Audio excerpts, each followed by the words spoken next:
तो आज हम जीव विज्ञान के एक बहुत ही बुनियादी मगर बेहद दिलचस्प सवाल को समझने की कोशिश करेंगे, जो हमें ये जानने में मदद करेगा कि आखिर जीवन है क्या। जरा सोचिए, एक तरफ एक चट्टान है और दूसरी तरफ एक खरगोश। दोनों ही पदार्थ से बने हैं, दोनों पर ही गुरुत्वाकर्षण का नियम लागू होता है, लेकिन एक जिंदा है और दूसरा नहीं। तो ये जिंदा होने का मतलब असल में है क्या? ये फर्क आता कहां से है? चलिए आज इसी पहेली को सुलझाते हैं। देखिए, इसका जवाब छिपा है कुछ प्रक्रियाओं में। जीवन कुछ और नहीं बल्कि कुछ जरूरी गतिविधियों का एक सेट है। कुछ ऐसे नियम हैं जिनका पालन हर जिंदा चीज करती है ताकि वो चलती रहे, और यही गतिविधियां हैं जो खरगोश को उस चट्टान से अलग बनाती हैं। हर कहानी की एक शुरुआत होती है और जीवन की कहानी शुरू होती है ऊर्जा से। ये वो ईंधन है जो इस पूरी मशीनरी को चलाता है। तो पहला सवाल यही है कि आखिर जिंदा चीजें ये ईंधन हासिल कैसे करती हैं? चाहे कोई छोटा सा बैक्टीरिया हो या फिर एक बहुत बड़ी भेल, हर किसी को लगातार ऊर्जा चाहिए। बढ़ने के लिए, शरीर की टूट-फूट की मरम्मत के लिए और बस अपने अस्तित्व को बनाए रखने के लिए।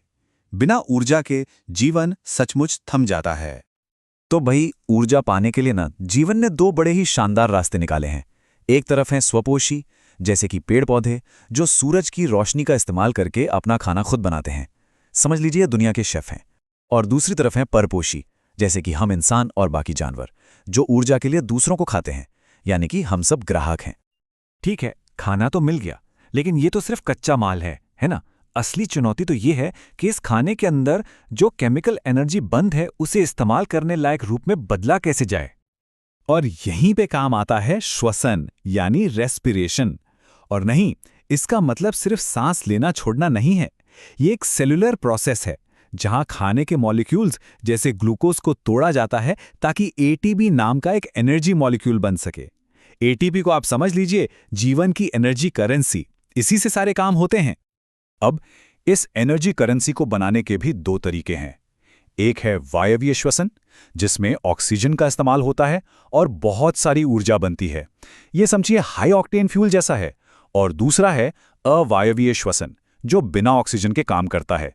ये कम एफिशिएंट जरूर है, लेकिन उन जगहों पर जीवन को संभव बनाता है जहां ऑक्सीजन है ही नहीं। तो ठीक है, ऊर्जा बन गई, पोषक तत्व भी आ गए।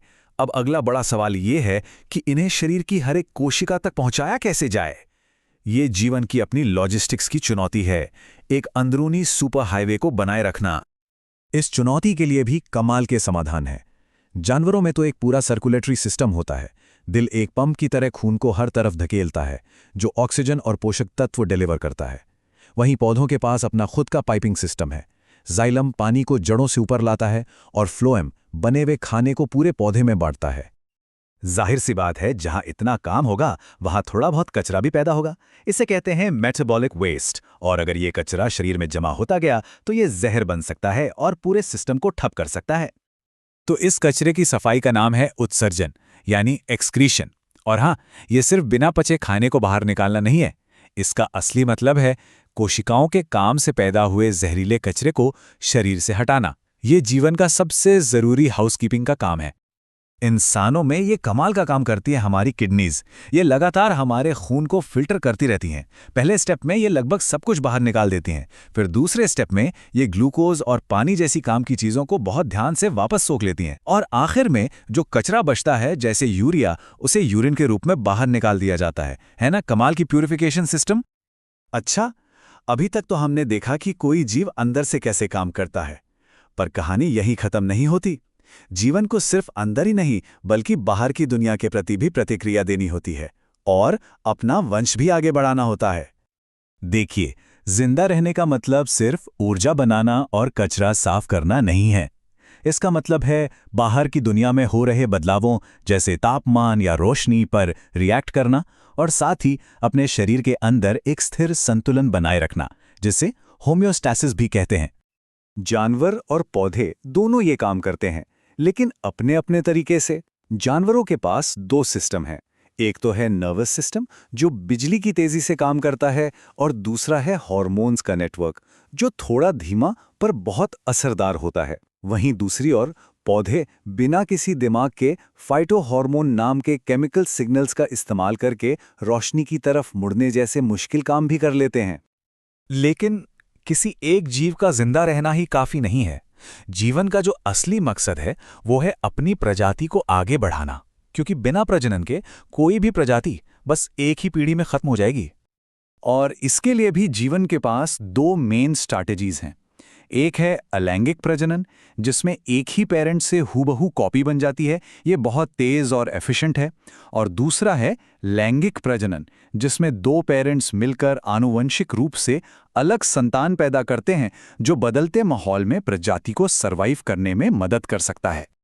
तो पोषण, श्वसन, ट्रांसपोर्टेशन, उत्सर्जन, कंट्रोल और रिप्रोडक्शन, ये सब अलग अलग चीजें नहीं हैं। ये सभी एक दूसरे से बहुत गहराई से जुड़े हुए हैं, एक आत्मनिर्भर सिस्टम की तरह काम करते हैं। अगर इनमें से एक भी प्रोसेस रुक जाए तो पूरा का पूरा ढांचा ढह सकता है। और बस यही वो एकीकृत सिस्टम है। यही वो फर्क है एक चट्टान और एक खरगोश के बीच। खरगोश इन सभी जीवन प्रक्रियाओं को एक गतिशील आत्मनिर्भर संतुलन में लगातार चला रहा है। चट्टान ऐसा कुछ भी नहीं कर रही, बस यही जीवन है। लेकिन रुकिए, कहानी में एक ट्विस्ट है। एक वायरस के बारे में क्या ख्याल है? वो प्रजनन तो कर सकता है, लेकिन सिर्फ किसी और कोशिका के अंदर जाकर ही। वो खुद ऊर्जा नहीं बनाता, ना ही कोई वेस्ट पैदा करता है। तो सवाल ये उठता है, क्या वो जीवन के इन नियमों का पालन करता है? क्या वो जिंदा है? ये एक ऐसा सवाल है जिस पर आज भी वैज्ञानिक बहस करते हैं, और ये दिखाता है कि जीवन को परिभाषित करना वाकई कितना मुश्किल हो सकता है।